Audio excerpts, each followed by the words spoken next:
Guys, welcome back to the channel. I know it's been a minute, we haven't posted anything, but today we're going to give you an update on the Sierra, and I'm finally going to install the supercharger, or I already started, but I'm going to go ahead and show you guys how far with the truck right now, and go from there.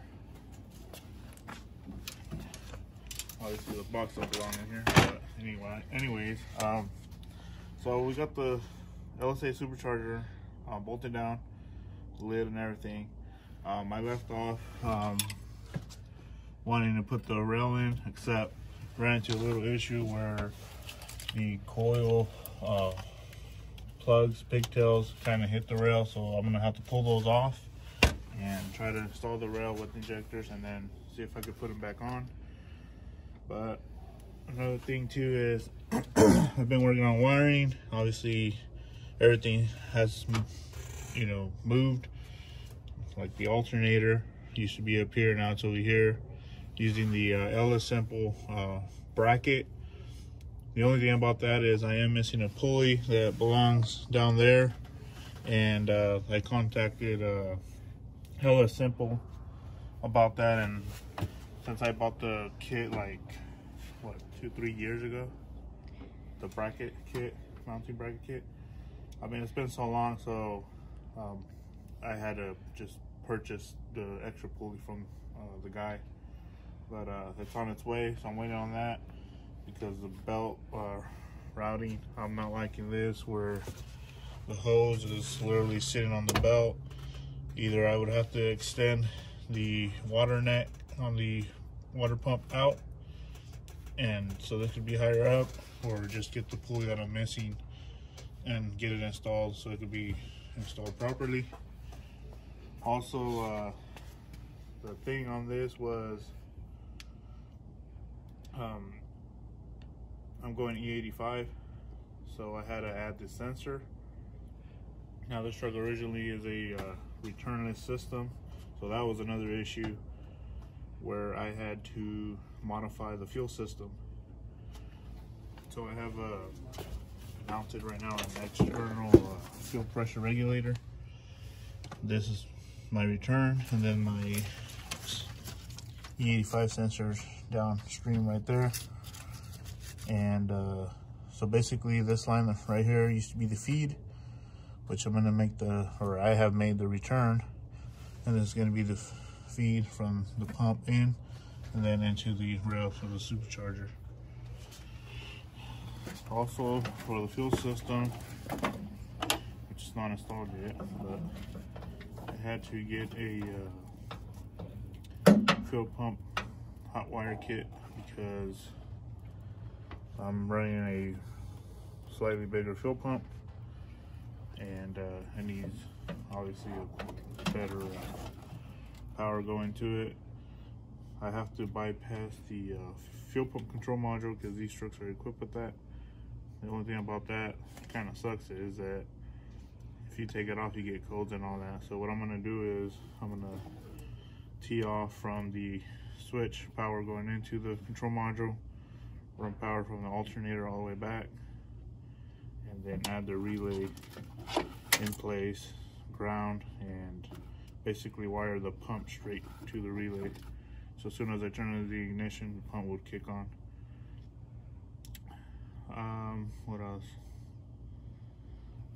So I did have to modify the bucket for the fuel pump. Now I had gotten another one from a friend up in Phoenix, and I'll show you that here next.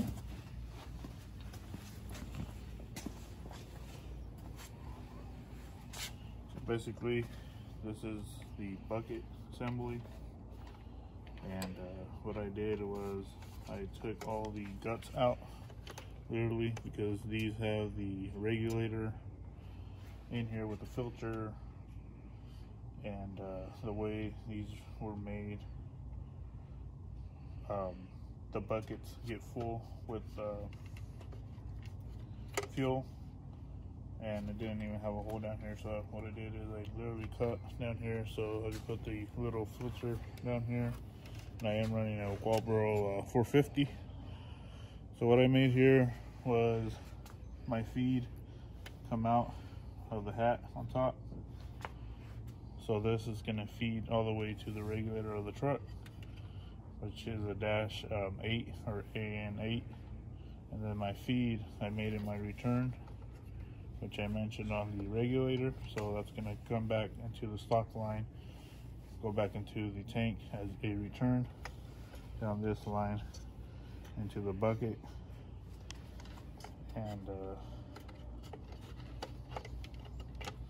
the only other thing is I'm going to put some JB weld around here, because I've seen other people do it, even though it has a Teflon gasket there, just for extra security so it won't leak.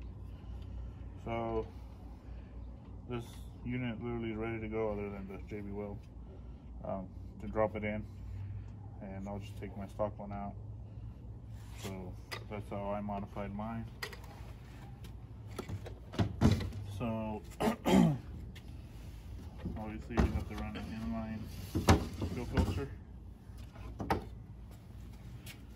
So basically this is going to be coming off the top of the hat through the filter, and then from there we're going to feed it through this hose, this feeding up to the regulator.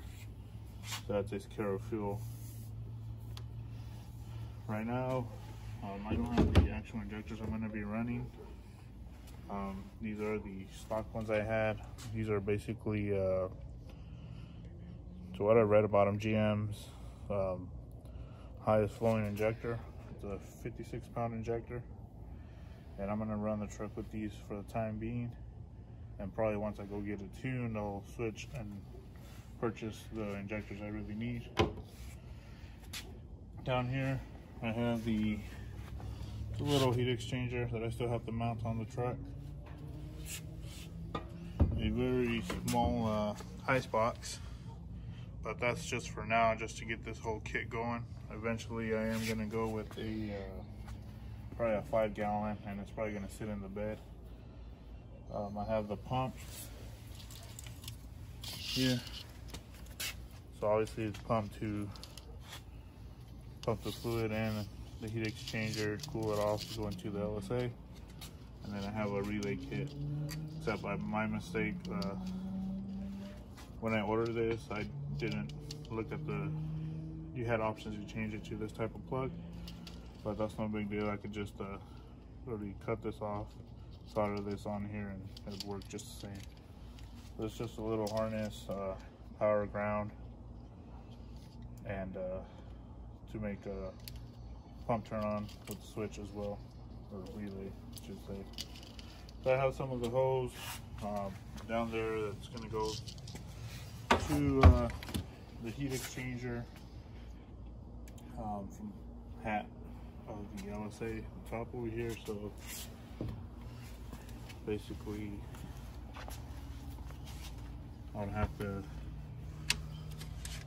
do this up here, where basically these would go into here and then into the LSA, down into the heat exchanger. Obviously the intake is going to be moved out of the way, or the position it used to be in, and I'll have to extend my mass F roll sensor over to the driver's side, as the intake is facing, it's going to be facing towards the driver's side. Might have something custom made, either to go a little bit to the bottom or something to come up a little bit over the top. I'm not sure yet, but that's something else I need to work on. So the supercharger and the snout are mildly ported, and then I got the Grip Tech 2.4 pulley. I'm hoping to make at least 10 to 12 pounds, see what that does. And with upgrading the fuel system and all that, my goal is to hit 650 horsepower. The truck originally NA does, or did, 465 horsepower.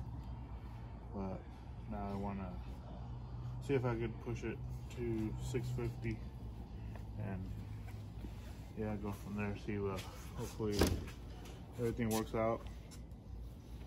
What else? So the wiring kit was about $100, and that's an Aeromotive wiring kit. I bought it from Real Street, and got here within a few days. For the E85 sensor, I bought this little harness from Engine Outlaw in Phoenix, and basically what it does is you rob power off a coil. So basically it's like a little piggyback connection where the plug that used to go to the coil goes to this connector, and then this connector goes back into your coil. That feeds power and ground to your sensor to power it up, and then it comes with this wire where you can pin it into your PCM or ECM, whatever you guys call it, and that should get the E85 sensor up and running.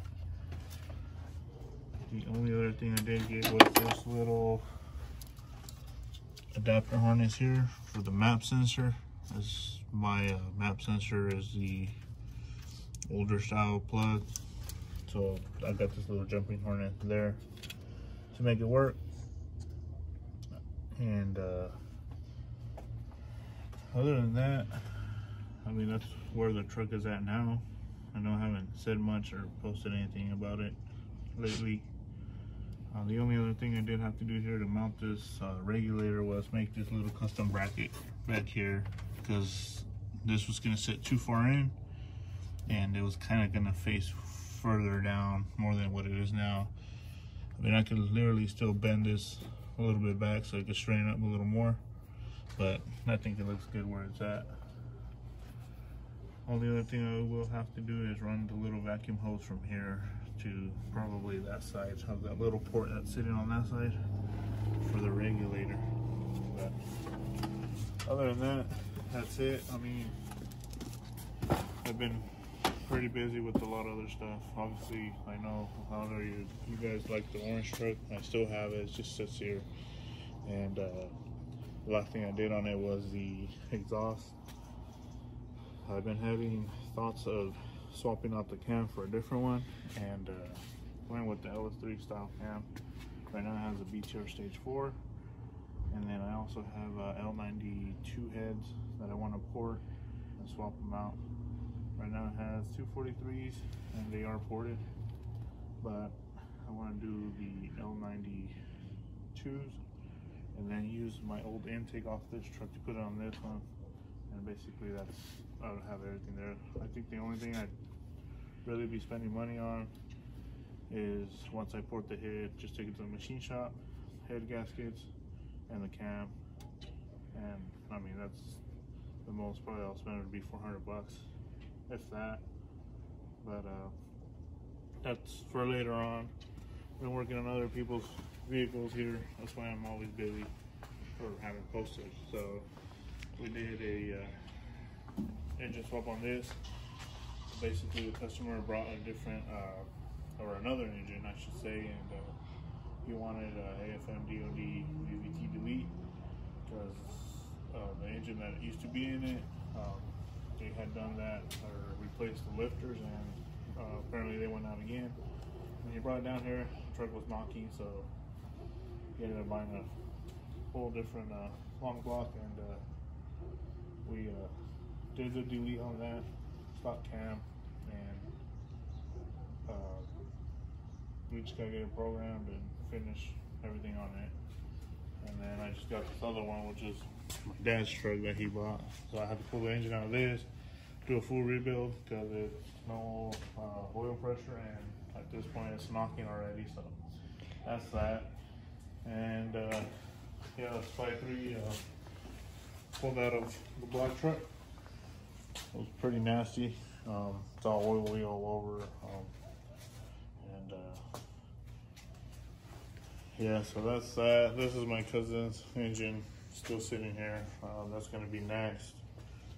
We still have Ciel's truck here.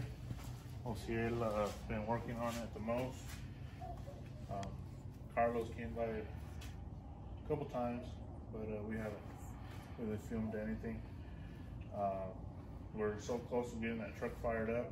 This is the V6 253 swap, or V8 swap, whatever you're gonna call it, and we're probably gonna do that Sunday. We might record that, see how that goes, see if Carlo wants to come over too, and go from there. So yeah, I just thought I'd give you guys a little update on everything, what's going on, and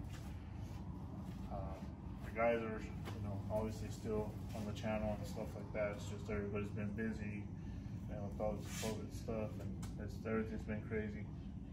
My wife's car is still out there. That's probably going to be next. Either after I finish that white truck, we're going to end up camming our car. And right now it's stock other than the intake, and it's starting to make a little tick noise, a little lifter tick noise. So I mean, might as well just do go a all cam out and do it all right and everything. So yeah, I stay pretty busy. So yeah, I'm not trying to rush the truck by any means. I'm trying to do everything right. I'm trying to make sure everything's gonna be good and not cut corners. And yeah, hopefully she does good and puts on some good power. And then probably in the process that I'm gonna be wanting to do the head swap, cam swap from the OBS. I'll probably start working on the SS as well. And so yeah, that's it, guys. I mean, I don't know what else to say. I know it's been a minute. Like I said, we haven't posted anything, but I've been super busy. We all have been busy, and I want to thank everybody that has subscribed lately, and all the old subscribers, and you know, like, subscribe, share, and comment below. I usually try to answer everybody my best of ability, but yeah, so well, we'll see you on the next video.